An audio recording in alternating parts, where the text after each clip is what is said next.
Sejam muito bem-vindos ao canal da STF em Foco. Eu sou o Leonardo Stefan e trago um julgado inédito de ontem do plenário da STF que eu noticiei para todos vocês em todas as nossas redes sociais. Aliás, em primeira mão, movimentamos aí toda a mídia brasileira e também a comunidade jurídica que estão comentando a respeito desse julgado que noticiamos ontem. E antes de eu explicar esse julgado polêmico e entrar nas polêmicas, eu preciso pedir para vocês se inscreverem no canal, ativarem o sininho para receber as notificações, curtirem, compartilharem e comentarem esse vídeo para ajudar a gente também aqui no YouTube a produzir conteúdo para vocês. Então vocês nos ajudam e a gente ajuda vocês produzindo conteúdo. É fácil, você não se compromete e você ajuda bastante a gente. Bom, julgado de ontem, o mandado de injunção 7452 é inédito e importantíssimo. O STF atuou na separação de poderes, no seu dever constitucional de controlar a mora, a demora, a inércia do Poder Legislativo. O mandado de injunção é uma ação genuinamente brasileira, que permite que o povo peça ao judiciário que determine que o Poder Legislativo trabalhe, crie leis, sob pena de, enquanto não se criar, ser aplicada uma lei. E foi isso que entendeu o STF ontem. Deve ser aplicada a Lei Maria da Penha nos casos em que houver relação homoafetiva entre homens e travestis e mulheres trans. Foi isso que entendeu o STF. Acho que isso ficou claro. Algumas dúvidas que surgiram. Por que é que essa ação foi ajuizada? E mais, quais eram os pedidos dessa ação? Em quais contextos deve se aplicar a Lei Maria da Penha na relação homoafetiva entre homens?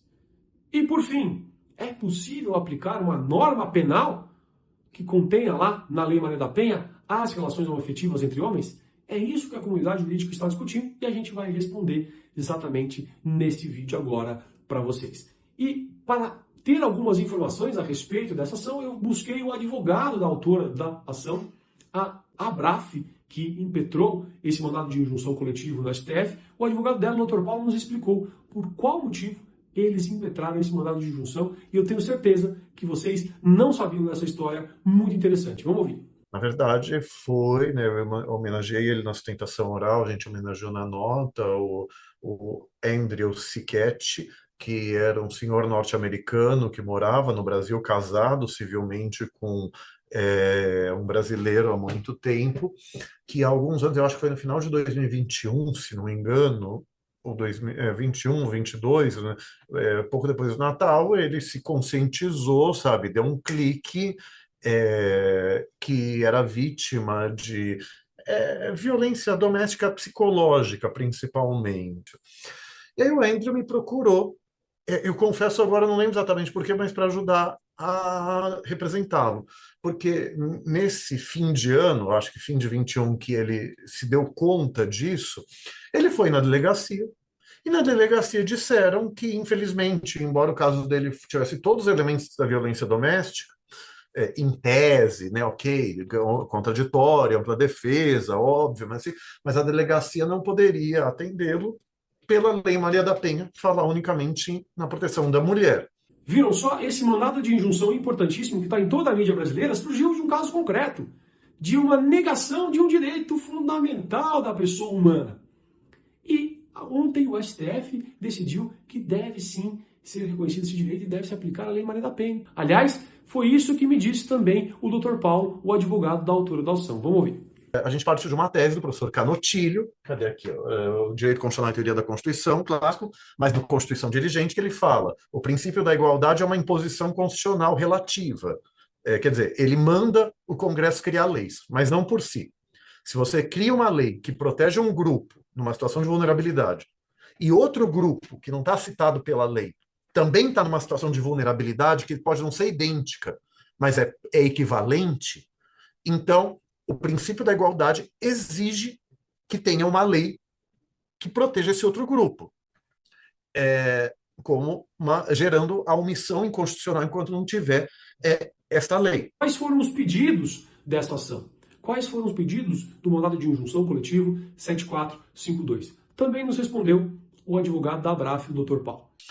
A ação pediu a proteção unicamente de homens em relações homoafetivas, ou seja, em relação íntima de afeto com outro homem, que sofreram violência doméstica por este outro homem, vou ser prolixo, com quem tinha uma relação íntima de afeto.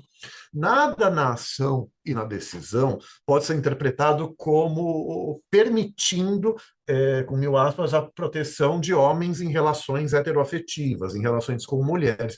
Então, o pedido é focado em medida protetiva, que a causa de pedir fala que não tem natureza penal. Ou, se você entender que alguns têm, só as de natureza civil.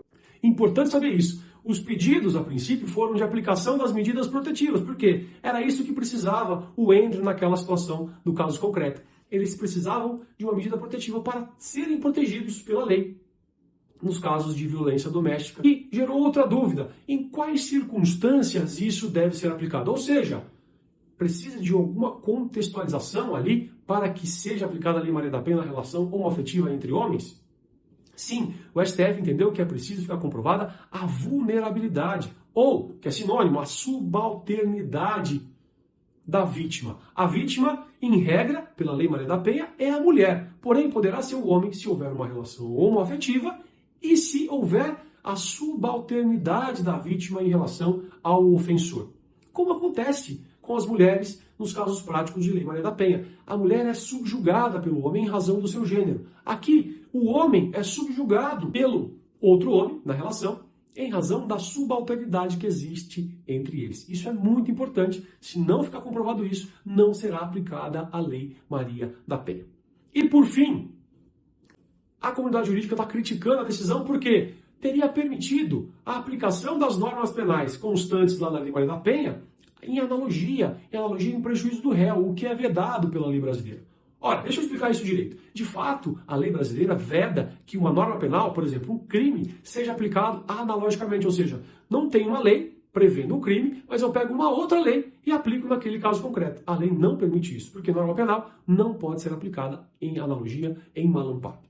Mas não foi isso que o STF fez. Por quê? Ora, eu disse para vocês, e o Dr. Paulo também disse, os pedidos do mandado de injunção foram relacionados à aplicação de medidas protetivas, mas o STF sequer disse se vai ser aplicada a norma penal ou não. Por quê? Porque simplesmente julgou procedente o pedido. Ora, o pedido foi a aplicação de medidas protetivas e julgou procedente o pedido. Medidas protetivas, em regra, são medidas previstas em norma processual penal, não em norma penal. Logo, deve-se aplicar somente a relação homoafetiva entre homens, as normas processuais penais previstas lá na Lei Maria da Penha. Vamos ouvir.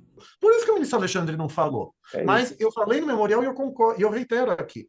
É importante a ressalva do ministro Zanin, dos ministros Mendonça e Fachin, porque evita mal entendido. As pessoas criticam a adesão sem ler. Então, eu acho que o ministro Alexandre poderia colocar até na ementa isso. Ressalva dos 3 ministros, da qual o voto do relator não divergiu. Enfim, poderia colocar isso. Por exemplo, se descumprir uma medida protetiva, a Lei Maria da Penha prevê lá um crime. O ofensor da relação homoafetiva entre homens não cometerá esse crime se cumprir as medidas protetivas, até que venha uma lei nesse sentido. Caminhando para o fim aqui, mas esclarecer um ponto. No dispositivo do voto do ministro Alexandre, que foi o voto vencedor, constou ali que também se aplicaria a mulheres trans e travestis, certo? Expressamente disse ali.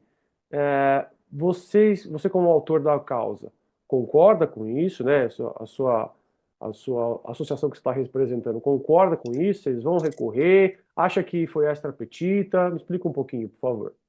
Não, concordamos plenamente. Na petição inicial, nós citamos as decisões do STJ que falam, né, que a Lei Maria da Penha se aplica a casais de mulheres. Teve um caso que chegou lá negando isso absurdamente.